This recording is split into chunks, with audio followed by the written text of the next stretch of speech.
Hallo, hier ist Rolf von Tesla Owners US und heute kommt was Interessantes. Und zwar geht es um dieses hier, um einen Himbeerkuchen, Raspberry Pi heißt der eigentlich. Und zwar sind das 4 USBs, ein RJ45 Internet Wired Connection, ein HDMI-Port, ein Speaker, also Lautsprecher, und 4 USB und eine Speicherkarte, so eine ganz kleine Mini-Speicherkarte mit natürlich dem Anschluss dazu, geht 220 und 120 Volt. Und diese Konnektoren, die kommen natürlich zwischen euer Auto. Und das ist hier ein kleiner Sender drin. Ja. Das ist Wissen, was drin ist, was reingeht und wie weit es reicht. Und das war sehr interessant für mich und das bringe ich nach diesem Intro. Leider nur in Englisch, aber ihr werdet es besser verstehen, weil es ein Deutscher ist, der Englisch spricht. I can remember there was a lawsuit in California where people were afraid of what happened with their car because they suddenly lost the range, and especially they lost the range after an upgrade. So what that proves here is that when you get an upgrade and the range drops significantly, you can find out typical range in connection to software updates. And so basically and Mike is providing tools for that. And basically what you see here, nobody is really registering what kind of software happened to be updated into my car at which time. Nobody does it in normal ways. But I know many people who are using Excel sheets or filling them out in the car. So basically all that useless stuff could be avoided by using the Tesla logger, because the device is continuously logging without interruption all the behavior of your car. So you're reading that out and you are storing it where? You're storing it on It's on that Raspberry Pi. On that Raspberry Pi. It's located inside of your home network, so you are responsible for the data inside. It's stored. It's not accessible through any other sources. No, it's only containing. That's the only place with a different approach than a usual cloud service like Tesla Phi would do it. Because the only place where the password for the car is located is here on the micro SD, which is inserted in that Raspberry Pi.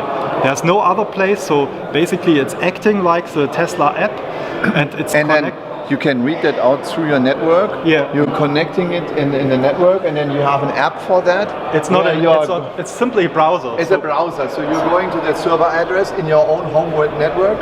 Is that correct? And on that home network, you are accessing that Raspberry Pi through that web browser. And so it's available as well in the car itself. So basically, my approach is you built that tool, right? You built that tool with all of the settings. The graphical display is an open source system, but we are using it for mapping purposes as well. So we are collecting data. It's as well visible inside the car through the web browser, so you could easily see which distance I have traveled before, what was my energy consumption while you were driving, because the navigation system shows you only what is lying ahead of you, and it's not showing where you already been. So basically that's the extension I see as well inside of the car. And so show me there are more options here what you have, right? So what are the additional options what you have? So we have now seen there, we see there degradation. So what is another interesting option?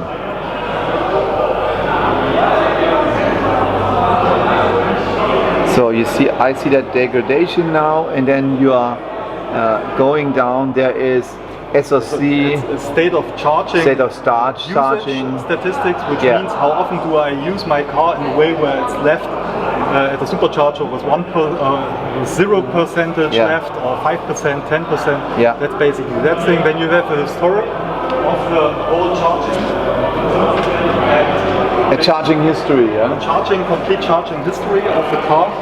Here was the basically what shows that I'm really counting on the data from battery management system, so I usually drive until I have only 10% left, yes. 5%, so basically I know what the capacity of the car is.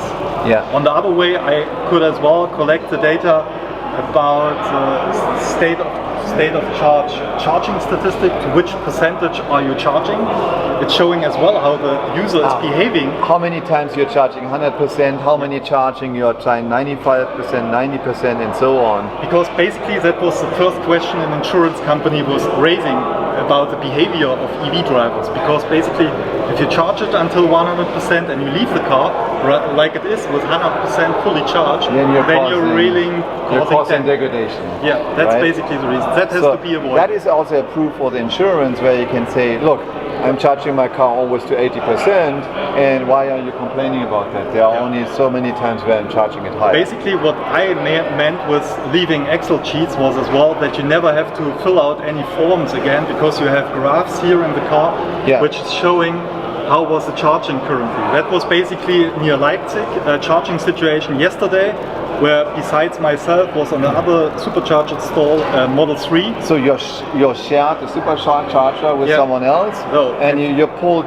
30 kilowatt at that point of time. And when the Model 3 left, then all of a sudden it just jumped up. It jumped up until 70%. So basically I have as well proof on that same supercharger what's the difference on that charging graph between CCS retrofit, which is a German thing or European thing, where we have not only Type 2 connector, which is Tesla protocol working on, but we have as well CCS. So basically based on that data I can really answer that the same charging from 2 I reach with CCS in around 3 minutes earlier. Yeah, so basically you can prove that for a Tesla charger this takes this amount of time, and for a CCS charger it takes another amount of time. Yeah, it's the same charging stall, but there are 2 plugs inside.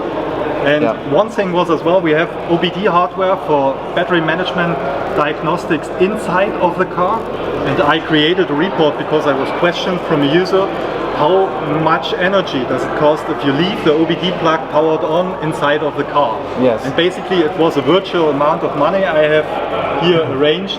It's around €4 something in 1 month in June, where I never had touched it in the car completely, and in the next month I left it completely inside of the car. So you see that's exactly between June and July there's 1 day difference. Yes, okay. Not even 90 cents. But that's around €2 if you're €1.90 as difference. Yes. Where you can say it's approximately €1.50, which is the difference if you have that equipment left in your car. In Model 3 we have the equipment which is simply powering off as well with the car. Yeah. So it never would cause that kind of vampire drain additionally when the equipment is left. So in the Model 3 you can control that basically. So you can say... So basically we use a connection which is as well controlled when you leave the car and you switch it off. Not exactly, we are currently working on a solution for that Sentry mode, where you simply are monitoring the car, then the equipment will be as well switched on in the same way. So you can also validate how much power Sentry mode will cost. Yeah, exactly. That would be an important information, because it might take some really significant amount of energy. Yeah, and if you look, that's a different thing. It's a different car. So we see ourselves as well as collectors of that kind of data. So you see that as well from a Model 3, and you see basically the same kind of behavior. It's data from a different car. It's here as well at the location where we are currently. So basically you see there is exactly the same behavior. So you can say approximately €5, that will be the loss of the car when it's switched without any Sentry mode, because it's residing inside of the garage. But if you would change it, you can easily compare it to other to have a difference really based on data, not on assumptions. So you can prove this will be an amount of energy used. And it's working on Model 3s, it's working on Model S, and you see it's a complete different behavior of that user of the Model 3, because he's really storing his car when it's really around 20 to 40%, because it's never using it until it's completely depleted, until today, because he has to drive it to the finish line. But that was really data from today, so even consumption could be shown, and that's basically the interesting point when you're looking into the car, what was in the last 6 hours happening on the car. And you see from our drive we had here, where is the location, what was the speed, how was the consumption of energy, you see the recuperation as well. Yeah. And basically that's all data which is by the way collected. You have not to do anything for it, it's done for you. We are providing that. So you're taking it, you're just scooping it off because it's already been created, you're just using it additionally. Yeah. So we are collecting it, and basically that kind of reports could be easy as well adjusted and to be extended. It's not a thing. And if you see that first point we had on that degradation, why I can say and answer it honestly, that same kind of behavior is not a phantom thing which only happens on the Model S with the 85 kWh battery. Yes. Tesla has tested it as well on other cars. So that means that's the Model that 3. Degradation for the same software versions for the 20.4.2, it behaved the same way, it dropped in degradation. And you have valid data because we see it's 497 and it was declining until 173. And if a user experiences that kind of behavior from a brand new car, he raises up question. So why did it happen? The service center got around 2,000 calls by phone from drivers only related to the battery issues. And so you have now to wonder yourself why the service center wasn't reachable anymore and why they have changed the phone connection completely in Germany, because people have that question and Tesla is not answering them. So, but here you have the possibility to find out. Yeah, basically all data. What did happen? As earlier as you start to collect your data, as earlier you're capable to answer questions. So basically we have no possibility to go backwards like in the Roadster, because in Roadster you have certain capabilities to look backwards in the log files, but here inside of the car. But here we can only start to collect data and to monitor and to log data from your car when you have started to start with the operation phase of the Tesla Logger. Yeah. And that's basically the idea. We want to open that up.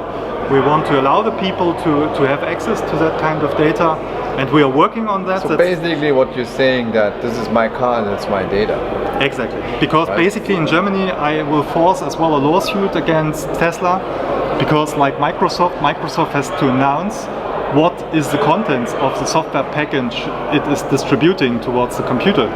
It's showing there's a hotfix and it's connecting something for Exchange, something for Office, something for... It has to be inside because it's an update for a software thing.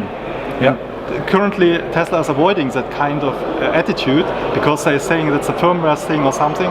It is software and it has to be handled like ordinary software system on your personal computer, and not like an Easter egg where you install the software and you know, oh, there's a new update about some dock mode inside of the car.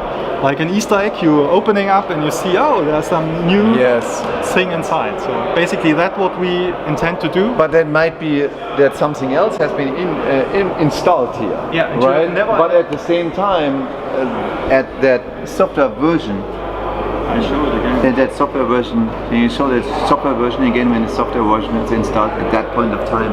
Yes, here. At that software version, all of a sudden now you have to say, okay, good. Now let's find out. And then here, did the degradation. Yeah. Yeah. But that is actually pretty expensive in California, when you say it like that.